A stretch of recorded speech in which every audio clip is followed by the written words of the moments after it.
아모스 3장 1절에서 8절까지 말씀을 살펴보도록 하겠습니다. 언약관계를 파기한 북이스라엘에 대한 심판 예언이 계속됩니다.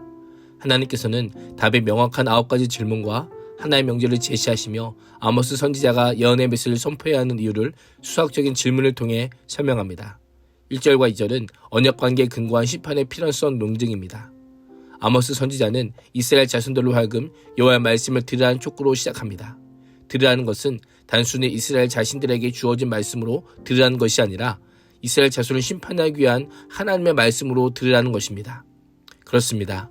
하나님의 말씀을 듣는 것이 하나님의 백성의 가장 기본적인 자세이자 의무입니다. 엄중한 심판의 말씀을 어떻게 받아들이십니까? 혹시 가벼운 권면이나 부드러운 격려 정도로 여기진 않으십니까?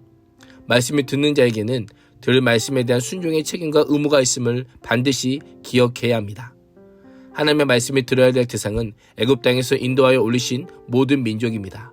올리다라고 하는 단어를 사용한 것은 가나안이 애굽보다 더 높은 지대에 위치했기 때문이기도 하지만 애굽에서 가나안으로 이동은 수평적 이동이 아닌 언약의 실행과 하나님의 백성으로의 거듭남을 그 내용으로 하기 때문입니다.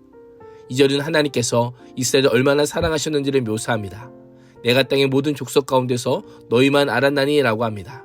오직 너희만이라고 하는 표현을 동사 앞에 위치시키므로 하나님께서 오직 이스라엘을 아셨음을 강조하고 있습니다.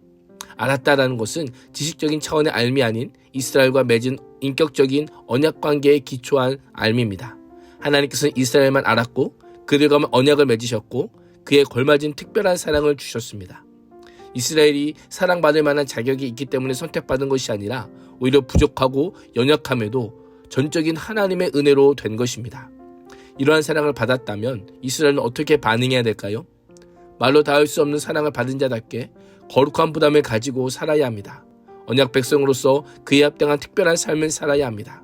하나님께서는 하나님의 사랑을 입은 자들이 살아야 될 삶의 기준으로 율법을 주시고 그에 따라 살 때에 주실 복도 약속하셨습니다. 그러나 이스라엘 향한 하나님의 기대는 와르르 무너졌습니다. 하나님의 은혜를 저버리고 말씀을 떠나 언약을 배반했습니다.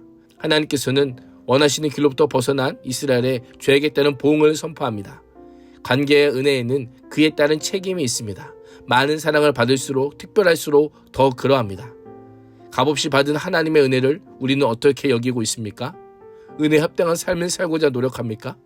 은혜를 은혜로 여기고 은혜 받은 자답게 감사와 기쁨과 순종으로 살아갈 수 있기를 축복합니다. 3절에서 6절은 인과율로 설명되는 수학적 질문을 통한 논쟁입니다. 혹독한 심판을 예고하며 그럴 수밖에 없는 이유를 언급합니다. 아모스는 수사적 질문을 통해 논리적 규결을 유도하는데요. 두 사람이 뜻이 같지 않은데 어찌 동행하겠으며 라고 합니다. 여기서 두 사람은 두 가지로 해석이 가능합니다. 하나는 두 사람을 하나님과 이스라엘로 보는 것이고 서로 목적지가 다르면 동행할 수 없는데 지금 이스라엘이 그렇다라는 것입니다. 또 다른 하나는 두 사람을 하나님과 아모스로 보는 것입니다. 하나님께서 말씀하시는데 어떻게 그 말씀을 전하지 않을 수 있느냐라는 겁니다. 어떤 계뇌를 취하듯 아모스나 이스라엘이 자신의 뜻을 하나님의 뜻에 맞추지 않고 어떻게 하나님의 인도하심을 제대로 따라갈 수 있느냐라고 할 수 있습니다. 또한 사자가 숲에서 큰 소리로 부르짖는 이유는 먹이를 잡았기 때문입니다. 하나님의 말씀이 선포되는 것은 반드시 심판의 대상에 있기 때문입니다. 이스라엘 죄악이 간영하였기 때문에 자신을 보내셔서 심판을 선언하게 하신 것이라는 아모스의 사연의 필연성과 진정성을 강조합니다. 덫이 땅에서 위로 올라와 닫히는 것은 새가 잡혔기 때문입니다. 새에 비유된 북이스라엘이 사냥꾼에 비유된 하나님의 심판으로 말미암아 짐승 잡는 덫에 비유된 무시무시한 심판을 받게 되고 그로 인해 다시는 회복되기 어려운 엄청난 피해를 입을 것임을 암시합니다. 성 안의 사람들이 두려워 떠는 것은 긴급 상황을 알리는 나팔이 울렸기 때문이며 성에 재앙이 임하는 이유는 여호와의 뜻이기 때문입니다. 질문들의 목적은 그들에게 닥칠 재앙이 곧 하나님의 뜻임을 알리기 위함입니다. 마지막 질문을 듣기 전까지 이스라엘은 각 질문에 매우 긍정적인 답을 했을 것입니다. 그러나 6절의 말씀을 듣는 순간 매우 놀랐을 겁니다. 앞선 질문들처럼 긍정적인 답을 해야 하는데 재앙이 여호와로부터 임한다는 말씀에 쉽게 수긍할 수 있었을까요? 그러나 아모스 선지자는 하나님께서 행하셨기에 성 안에 재앙이 임한다라고 분명히 선언합니다. 그 질문에는 죄에 대한 처벌과 심판이 있음을 알고 심판을 두려워하고 돌이키라는 의미가 내포되어 있음을 잊지 말아야 합니다. 7절에서 8절은 선지자 아모스를 통한 심판 선언의 정당성 논쟁입니다. 7절은 6절에 이어 여호와께서 행하시는 일에 대해 언급하는데 여호와께서 그의 종인 선지자를 통하여 하나님의 비밀을 알리신다라고 묘사합니다. 그 비밀들이 선지자들에게 드러난다면 그들은 예언할 수밖에 없다라는 것입니다. 하나님께서 심판의 내용을 선지자와 믿음의 사람들에게 미리 알려주시는 이유는 무엇일까요? 그들을 통해 단 한 사람이라도 그 큰 심판으로부터 구원을 받기를 원하는 분이 바로 하나님이시기 때문입니다. 하나님은 이스라엘 죄에게도 불구하고 무턱대고 심판하시는 분이 아니십니다. 미리 선지자를 통해 충분히 돌이킬 수 있는 시간을 허락하십니다.